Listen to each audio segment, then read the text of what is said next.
Atenção! Começa agora uma teleaula de Geografia do Ensino Fundamental. Você vai assistir a teleaula de número 33. Bons estudos!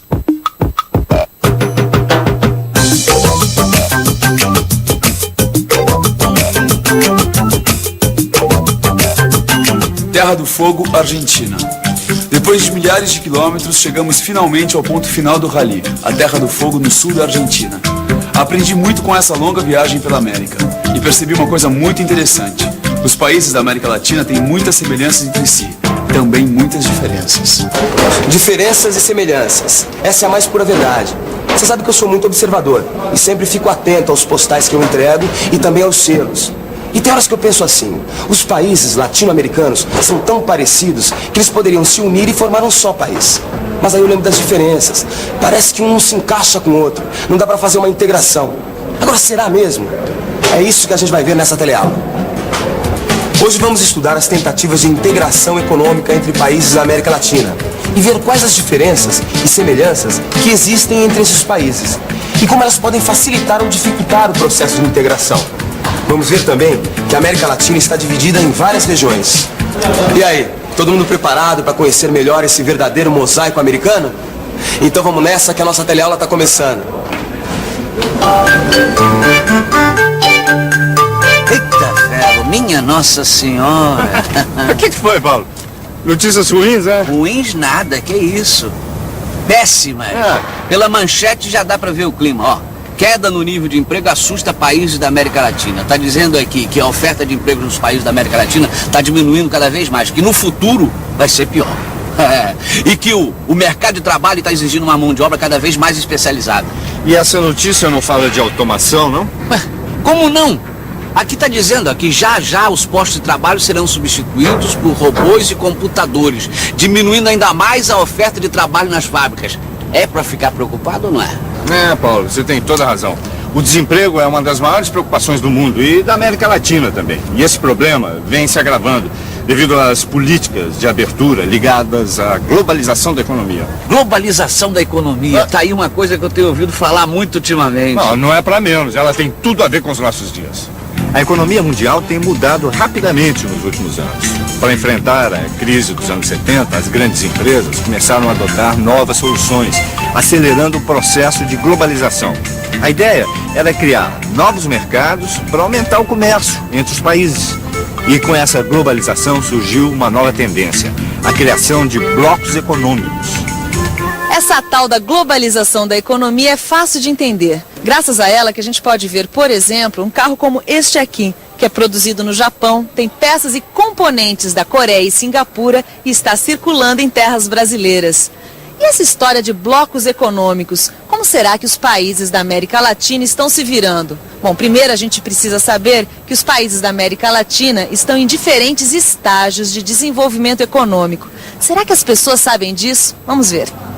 Você sabia que na América Latina existem países com diferentes estágios de desenvolvimento? Sei, perfeitamente. Sabia. Alguns um pouco mais desenvolvidos, outros um pouco mais atrasados. Argentina, bem desenvolvido. E Paraguai, pouco desenvolvido.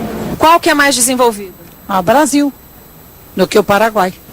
Percebeu? A América Latina tem países mais industrializados e países menos industrializados. Vamos entender isso direito. Alguns países, como o Brasil, a Argentina, a Colômbia e o México, são países de industrialização recente. Todos eles têm um ponto em comum. Diante da crise de 1929, estes países aceleraram o processo de industrialização através da substituição das importações. Outro ponto em comum, em todos eles o Estado teve grande participação nesse processo.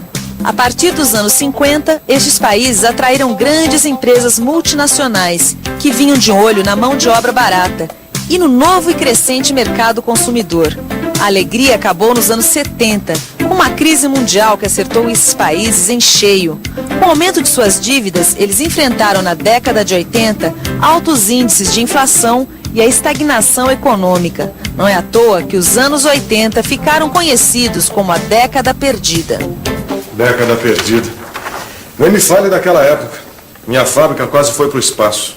Seu Hammer, mas o senhor se deu muito bem, né? Tá até ampliando a fábrica, tá exportando pro Paraguai, pro Peru. Trabalho, Maurício. Muito trabalho. Tá aqui a placa, seu Hammer. Engraçado, né? Todo mundo vive indo pro Paraguai para comprar coisas, o senhor vai vender justamente pro Paraguai, né?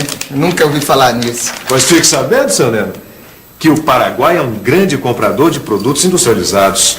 Isso porque a indústria deles é muito pouco desenvolvida. Esses produtos que as pessoas compram no Paraguai são fabricados em outros países. Percebeu? É isso mesmo. Assim como existem países industrializados como o Brasil, Argentina, Colômbia e o México, a América Latina também tem países com baixíssimo índice de industrialização. Paraguai, Peru, Honduras e Haiti são alguns exemplos. Esses países apresentam uma economia baseada na exportação de produtos agrícolas e minerais, ou seja, uma economia extremamente frágil e dependente das variações do comércio. Resumindo, é o seguinte: na América Latina, a gente tem, de um lado, países de industrialização recente e, de outro, países de economia primária exportadora. Mas eu estive visitando o Peru e outros países e fique sabendo que, além dessas diferenças, também existem muitas semelhanças. Lima, Peru. Colega, o Seminário das Mulheres Latino-Americanas está sendo muito positivo. Mas para chegar ao local dos debates é uma loucura. Você não imagina como é o trânsito daqui, parece São Paulo. Aliás, Lima tem muitas coisas em comum com as cidades brasileiras. O crescimento excessivo, o desemprego, a economia informal, as favelas e por aí vai. Bueno, yo acho que el mayor problema que eles têm é a falta de dinheiro, né? A injustiça social e tudo que isso gera, a falta de emprego, a fome, a falta de educação, a falta de higiene y todo más. Bueno, yo creo que el principal problema es la falta de compromiso de nuestros gobernantes con el conjunto, con la sociedad.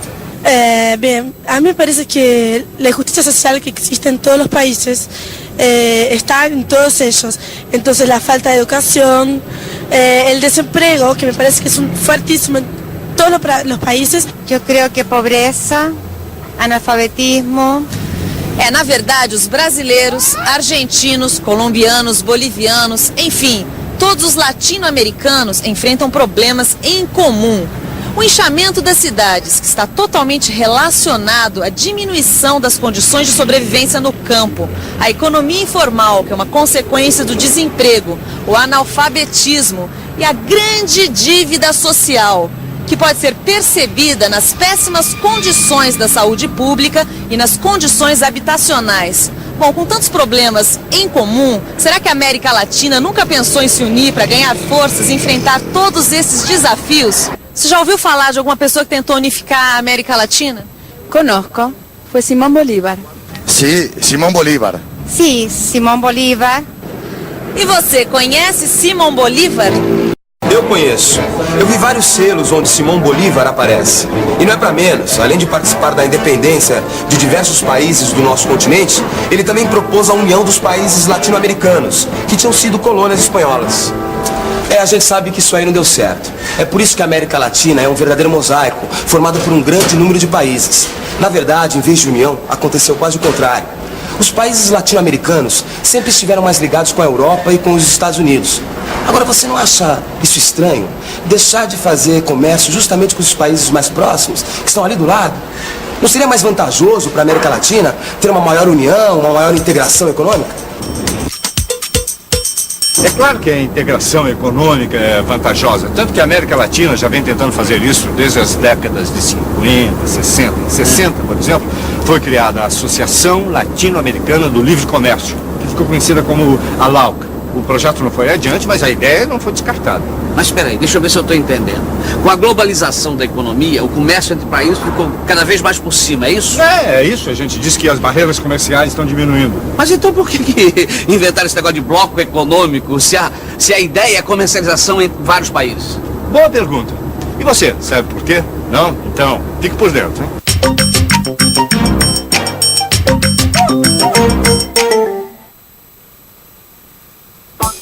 Com a intensificação do comércio mundial, o mercado tem ficado cada vez mais competitivo. E é por isso que os países se unem em blocos para aumentar a produção e obter vantagens da produção em escala.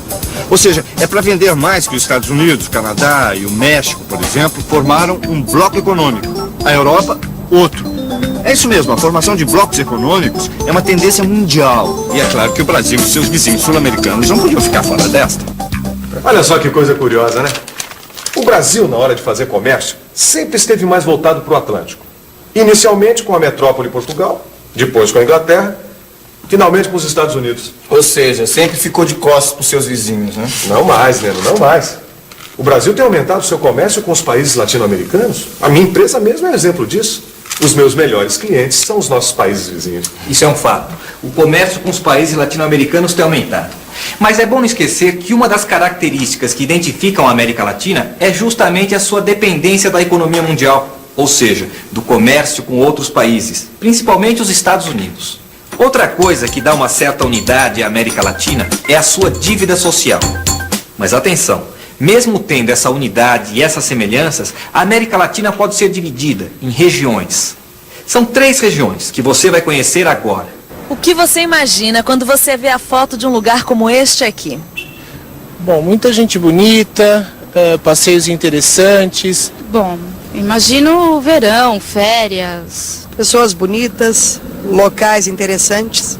Você gostaria de ir para um lugar assim? Oh, se fosse agora, não precisava nem mala. Sem dúvida. Quem não imagina viver numa paisagem dessa? E você gostaria de passar uns dias numa região como essa aí? Sim, gostaria. Muito. E você gostaria de passar uns dias na região do Caribe? O Caribe é uma região da América Latina marcada pela fragmentação, ou seja, uma região com grande número de países. Boa parte deles tem economia baseada na exportação de produtos tropicais, no turismo e no refúgio de capitais externos. O Mar do Caribe é o elemento de identificação dessa região e o México, seu principal país. E você, prefere as montanhas com neve, frio e tudo mais, como este lugar aqui? Tudo bem, porque na América Latina nós também temos essa opção. É uma região conhecida como América Andina. Essa região tem como marca registrada a Cordilheira dos Andes, que influencia a vida econômica e cultural de quem vive por lá. A bacia amazônica também faz parte dessa região e é uma ligação natural com o Brasil. E a América Latina tem ainda outra região, o Cone Sul. Essa região tem de fato a forma de um cone e por isso o seu nome. A maior parte dela tem clima subtropical e predomina a população de origem europeia. A Argentina é o país polarizador da região. Seguindo a tendência mundial de formação de blocos econômicos, os países do Cone Sul assinaram um tratado de cooperação econômica chamado Mercado Comum do Sul ou Mercosul. Em 2007, os países sul-americanos iniciaram o processo de criação da União Sul-Americana de Nações, UNASUL, que representa uma aproximação entre a comunidade andina e o Mercosul. Criciúma, Santa Catarina. Minha confecção vai de vento em popa. Graças ao Mercosul, estamos para fechar um contrato com a Argentina. Tenho que me preparar para uma reunião amanhã. Vou fazer uma revisão de todos os pontos do contrato para não esquecer de nada. Você sabe como eu sou. Não faço nada sem dar uma boa revisadinha antes. E atenção, se liga aí que é a hora da revisão. Na teleaula de hoje, você viu que o processo de globalização da economia tem diminuído as barreiras comerciais e confirmado uma nova tendência, a criação dos blocos econômicos. Viu que a América Latina tem seguido essa tendência de integração, apesar de suas diferenças, como os variados níveis de industrialização de seus países. Viu também que existem semelhanças, afinidades e vantagens que contribuem nesse processo de integração latino-americano. Por último, viu que a América Latina pode ser dividida em 3 regiões: o Caribe, a América Andina e o Cone Sul. E que os países que formam esse último participam de um tratado de integração econômica que ficou conhecido como Mercosul. Mercosul, beleza. Pra mim, quanto mais comércio, melhor. E para quem quer aprender, quanto mais estudo, melhor. Por isso, mete bronca aí nos estudos. Até a próxima, hein? Tchau! Tchau!